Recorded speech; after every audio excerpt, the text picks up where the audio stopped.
Dear friends, मैं doctor पवन बासनीवाल आपका स्वागत करता हूं, वेलकम करता हूं। फ्रेंड्स, आज हम एक नया ड्रग पढ़ने वाले हैं। ये ड्रग सभी के लिए इंपॉर्टेंट रहेगा, चाहे मैं यहाँ पे मेडिकल की बात करूं, चाहे मैं डेंटल की बात करूं, चाहे फार्मेसी की बात करूं।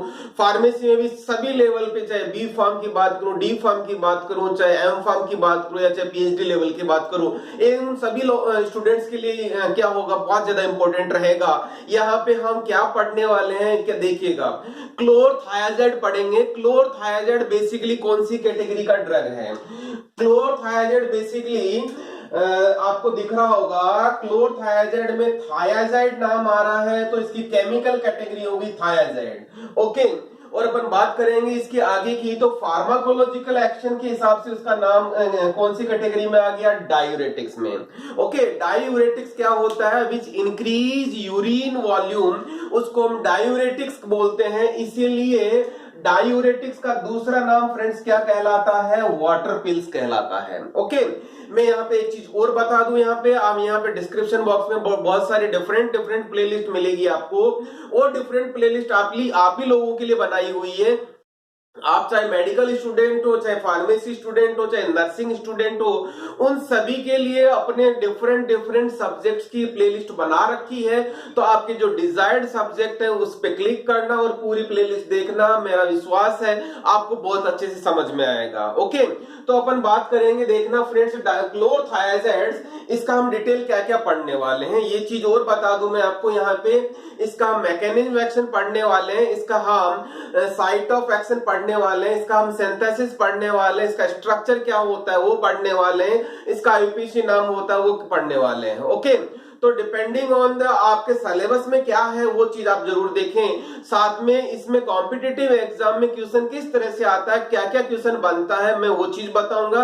कॉम्पिटिटिव का एग्जाम का मतलब फार्मासिस्ट एग्जाम कहूं, चाहे जीपेट कहूं, चाहे डीसीओ कहूं, चाहे मेडिकल या डेंटल के एंट्रेंस एग्जाम की बात करूं, उन सभी की बात कर रहा हूं। ओके, तो देखना आप लोग, यहाँ पे हम डायूरेटिक क्लोरथायाजाइड की बात कर रहे हैं। फ्रेंड्स, बेसिकली नेफ्रॉन से जो फिल्ट्रेट होता है, नेफ्रॉन से फिल्टर होके आ गया, क्या यूरिन बनना है। नेफ्रॉन से फिल्टर होने के बाद में जहां अपन बात कर रहे हैं, साइट कौन सी? कोर्टिकल डाइल्यूटिंग सेगमेंट होता है, वहां पे उसकी ये सेल है। ओके, उसकी ये सेल है, उस सेल का ये फिल्ट्रेट आ गया, ये फिल्ट्रेट आ गया। इस फिल्ट्रेट में पता होगा आप लोगों को डिफरेंट सॉल्ट और ये सारा चीज होता है। इसमें NaCl होता है। फ्रेंड्स देखिएगा, ये NaCl क्या होता है? इस NaCl से ये फिल्ट्रेट होता है। ये सेल है, सेल का ये साइड वाली मेम्ब्रेन को हम ल्यूमिनल मेम्ब्रेन बोलते हैं। इस तरह की मेम्ब्रेन को, इस तरफ वाली मेम्ब्रेन को हम बेसोलेटरल मेम्ब्रेन बोलते हैं। ओके, ये लुमिनल मेम्ब्रेन पे, इस लुमिनल मेम्ब्रेन पे एक क्या होता है? चैनल होता है, जिसको हम क्या बोलते हैं फ्रेंड्स? आप देखिएगा, सोडियम अंदर जा रहा है यहां से और क्लोराइड अंदर जा रहा है। कीप इन माइंड, सोडियम और क्लोराइड इधर से इधर आ रहा है, मतलब सोडियम पे पॉजिटिव चार्ज है, क्लोराइड पे नेगेटिव चार्ज है। इस वजह से क्या होगा, इस चैनल को हम क्या बोलते हैं? Sodium chloride symporter. क्या बोलेंगे? सिम्पोर्टर का मतलब एक ही तरफ मूवमेंट कर रहे हैं। अब जैसे ही ये लुमिनल मेम्ब्रेन से फिल्टर होके आता है, सेल का पार्ट हो गया, ये सेल पार्ट हो गया। सेल में यहाँ पे क्लोराइड आता है, तो ये क्लोराइड अंदर की तरफ, मतलब ब्लड की मूवमेंट की तरफ ये क्या करता है?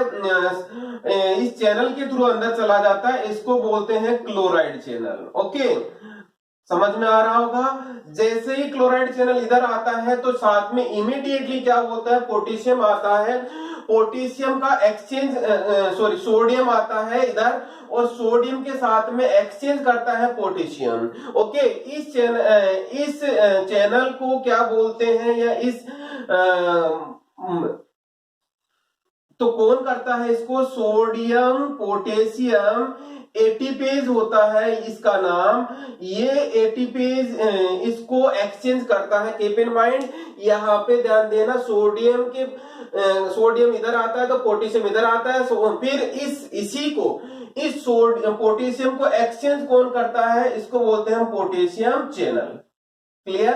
तो इस तरह से ध्यान दीजिएगा, यहां से सोडियम क्लोराइड का मूवमेंट इधर आता है, जो यूरिन में फिल्ट्रेट के फॉर्म में रहता है, उस सोडियम क्लोराइड वापस हमारी बॉडी नेफ्रॉन का ल्यूमिनल मेम्ब्रेन इसको वापस एब्जॉर्ब करता है। ओके, जैसे ही एब्जॉर्ब करता है बॉडी उसकी बेसोलेटरल, ये वाला बेसोलेटरल है, बेसोलेटरल मेम्ब्रेन है, इस मेम्ब्रेन पे डिफरेंट डिफरेंट क्या है, डिफरेंट डिफरेंट चैनल्स है, इन चैनल से सोडियम और क्लोराइड का इधर, अल्टीमेटली यहाँ पे सोडियम क्लोराइड का मूवमेंट इधर आ जाता है।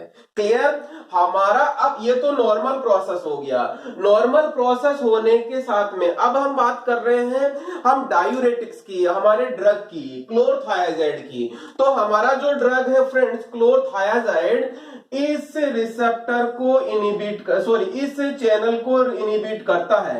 हमारा थायाजाइड क्या करता है, इसको इनहिबिट करता है, यहाँ पे इसको इनहिबिट कर देता है, इसको ब्लॉक कर देता है। What will happen, sodium chloride यहां से फिल्ट्रेट से अब्जॉर्ब ही नहीं होगा।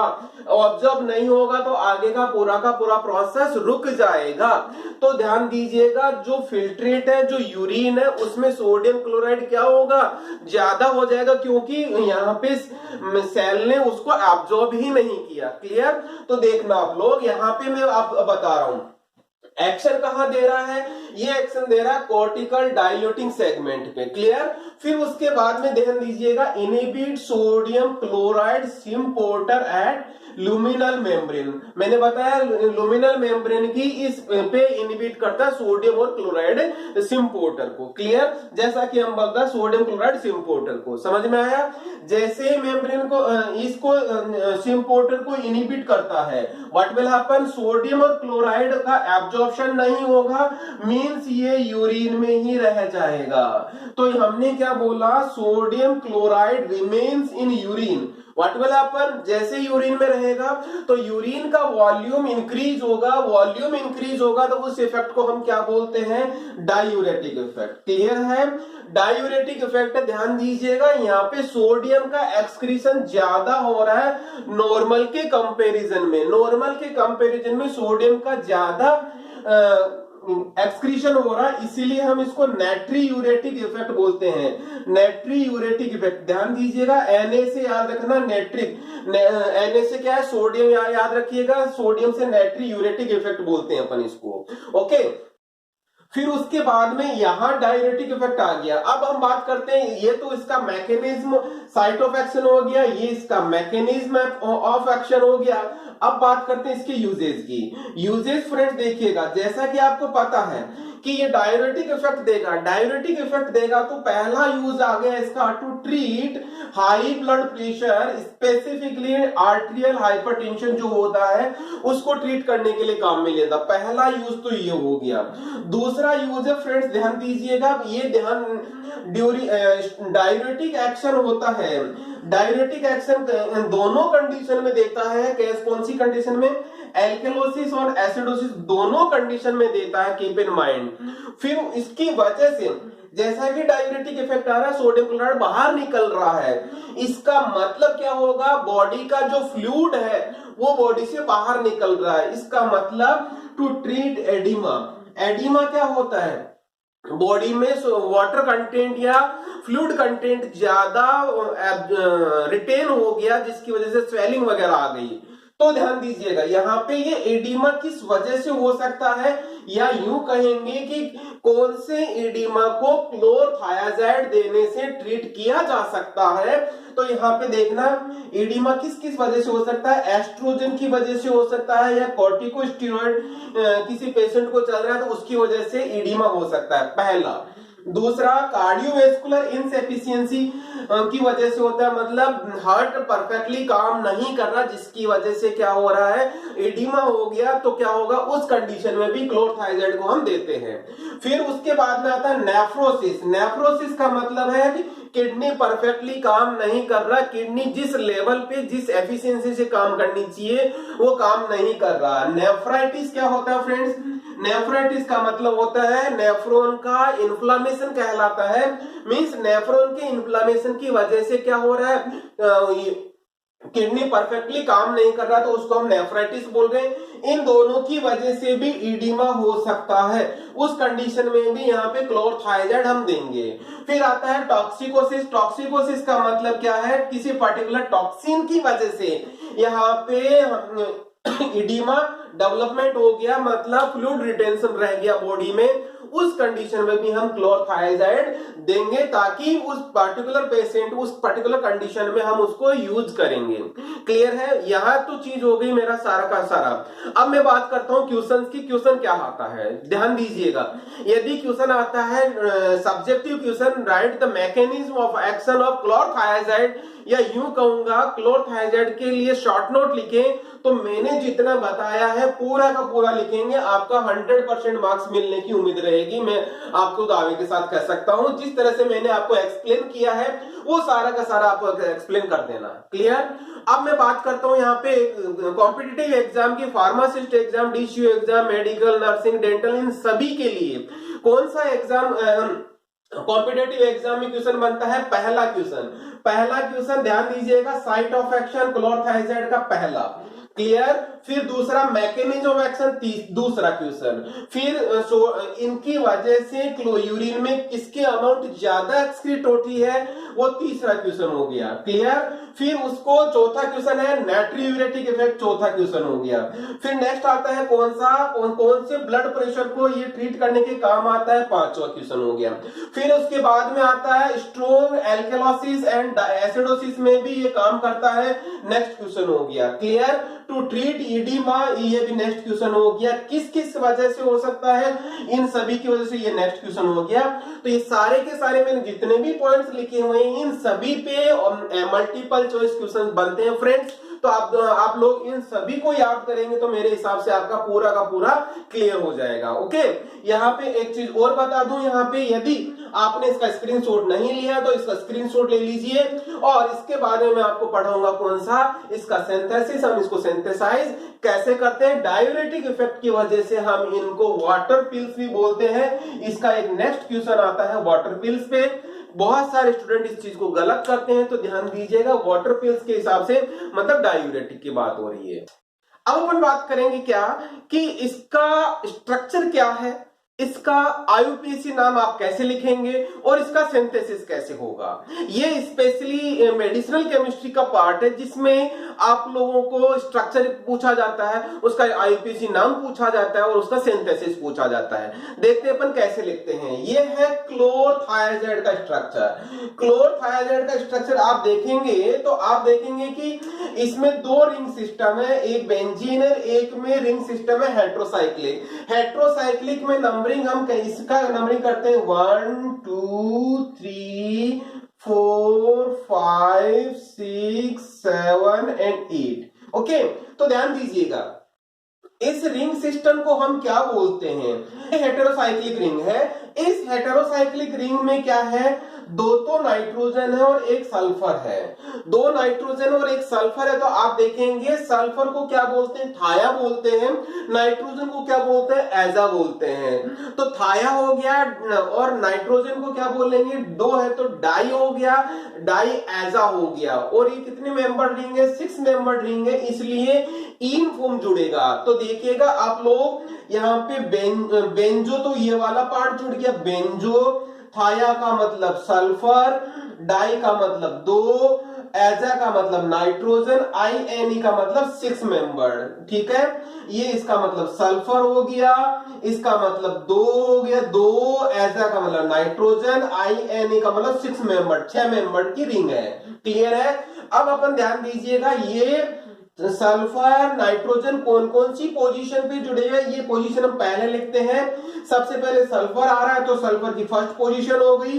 Second position and fourth position क्या है, सेकंड एंड फोर्थ पोजीशन क्या है, नाइट्रोजन की, तो ये हो गया इस रिंग सिस्टम का नाम। अब इस रिंग सिस्टम के ऊपर तीन सब्स्टिट्यूशन है। देखिएगा यहाँ पे ऑक्सीजन है, ये है ऑक्सीजन डबल बॉन्ड के साथ जुड़ा हुआ है, या एक कोऑर्डिनेट बॉन्ड की तरह दिखाते हैं, एरो करके दिखाते हैं अपन, तो ये हो गया ऑक्साइड।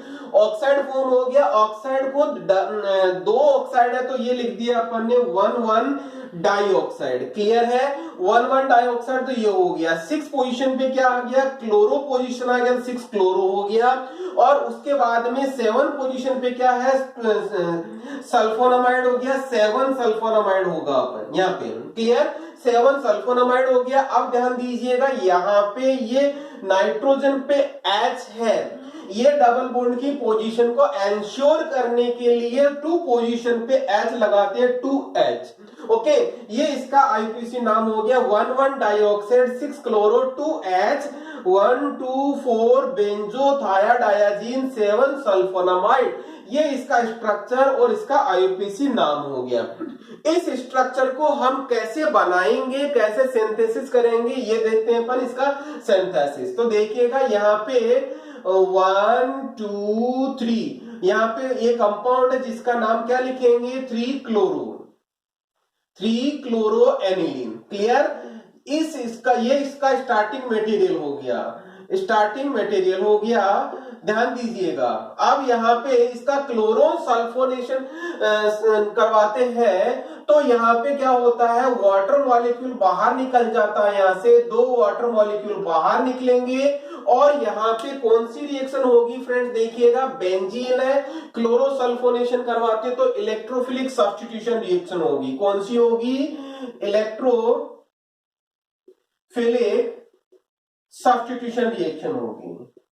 बहुत सिंपल सी रिएक्शन है, शायद पता होगा, बेंजीन इलेक्ट्रोफिलिक सब्स्टिट्यूशन रिएक्शन देती है। इस तरह से SOCl2 और SOCl2 दोनों पोजीशन पे ध्यान दीजिएगा, एमिनो ग्रुप की ortho position and Meta position पे यहाँ पे सब्स्टिट्यूशन हो जाए, ये बन गया। ये इंटरमीडिएट बनते ही हम क्या करते हैं, अमोनिया की रिएक्शन करवाते हैं, एक्सेस अमोनिया लेते हैं हम, यहाँ पे एक्सेस अमोनिया लेते हैं तो इन दोनों क्लोरीन को ये क्या करता है, सब्स्टिट्यूट करता है और 2 HCl बाहर निकल जाता है। और यहाँ इस रिएक्शन को दूसरी रिएक्शन होगी जिसको बोलते हैं एमिडेशन। एमिडेशन का मतलब यहाँ पे सिंपल सा है, क्लोरीन सब्स्टिट्यूशन हो गया और एमिनो ग्रुप जुड़ गया तो ये सल्फोनामाइड ग्रुप बन गया, सल्फोनामाइड ग्रुप बन गया। जैसे ये इंटरमीडिएट बनता है, अब यहां से हम 2 तरीके से हम इसको कन्वर्ट कर सकते हैं हमारी ड्रग में। पहला कन्वर्जन है, देखिएगा फॉर्मिक एसिड के साथ में हम लेते हैं तो ध्यान दीजिएगा यहां से फॉर्मिक एसिड और यहां से फॉर्मिक एसिड कैसे जुड़ता है, ये हो गया डबल बॉन्ड के साथ में U और यहाँ पे H हो गया और COOH हो गया। तो यहां से वाटर मॉलिक्यूल इधर से निकल जाएगा, एक वाटर मॉलिक्यूल यहां से निकल गया तो ये इस तरह से आके यहाँ जुड़ गया और इस तरह से हमारा प्रोडक्ट बन गया। सिमिलरली यहाँ पे यदि फॉर्मिक एसिड, इस रिएक्शन को हम क्या कहेंगे, ये हमारी थर्ड रिएक्शन होगी जिसमें बोलेंगे साइक्लाइजेशन। क्लियर, फॉर्मिक एसिड से यहाँ पे गर्म करना पड़ता है तो साइक्लाइजेशन हो गया। यदि हम फॉर्मिक एसिड नहीं लेंगे तो हम इसका दूसरा ले सकते हैं जिसको हम बोलते हैं फॉर्मामाइड। उसका एमाइड डेरिवेटिव लेते हैं, फॉर्मामाइड हो गया तो यहाँ पे OH की जगह क्या हो जाता है, यहाँ पे NH2 हो जाता है तो ये फॉर्मामाइड हो गया। बहुत सिंपल सा वही सेम कंडेंसेशन रिएक्शन होगी और यहाँ पे हमारा जो प्रोडक्ट है, जो ड्रग है वो हमारा क्लोरोथायाजाइड बन गया। क्या बन गया, क्लोरोथायाजाइड बन गया। क्लियर, ये क्लोरोथायाजाइड हमारा ड्रग बन गया जिसमें सिंपल सा वही सेम रिएक्शन है, साइक्लाइजेशन की थर्ड रिएक्शन, जिसमें आप दूसरे तरीके से कह सकते हैं यहाँ पे कंडेंसेशन हो रहा है। ओके, इस तरह से हमारा क्या हो गया, सिंथेसिस हो गया। या आपने स्क्रीनशॉट नहीं लिया है तो स्क्रीनशॉट जरूर ले लें क्योंकि आपको एग्जाम में आपको ये पूरा का पूरा लिखना पड़ेगा। यहाँ पे 3 क्वेश्चन बनते हैं डिस्क्रिप्टिव टाइप के क्वेश्चन के। एक तो पहला हमारा इसका सिंथेसिस, दूसरा इसका स्ट्रक्चर, तीसरा इसका नाम, आईपीसी नाम। ओके, कॉम्पिटिटिव एग्जाम में इसका आईपीसी नाम पूछा जा सकता है। क्लोरोथायाजाइड कौन सा ड्रग ऑप्शन में देंगे, आईपीसी नाम, और आपको ये ध्यान रखना होगा। तो जब तक आपको स्ट्रक्चर नहीं आएगी और स्ट्रक्चर में ही आपका नाम छुपा हुआ है, क्लोर का मतलब क्लोरीन जुड़ा हुआ है, थायाजाइड, ये थायाजाइड रिंग सिस्टम होता है, इसको थायाजाइड बोलते हैं, इसीलिए आपको इसका स्ट्रक्चर याद बहुत ही अच्छे से हो गया होगा। मैं यहाँ पे जरूर एक चीज और बताऊंगा, यदि आपने चैनल को सब्सक्राइब नहीं किया है तो चैनल को सब्सक्राइब कर ले। और यहाँ पे यदि आपको जो भी कमेंट कर सकते हैं तो प्लीज आप कमेंट करना ना भूलें। यहाँ पे डिस्क्रिप्शन बॉक्स में बहुत सारी medicinal chemistry, pharmacology, different subject के MCQ से रिलेटेड प्लेलिस्ट लगी हुई है, आप उन पे क्लिक करें और उसको जरूर देखें। Thank you once again, thank you.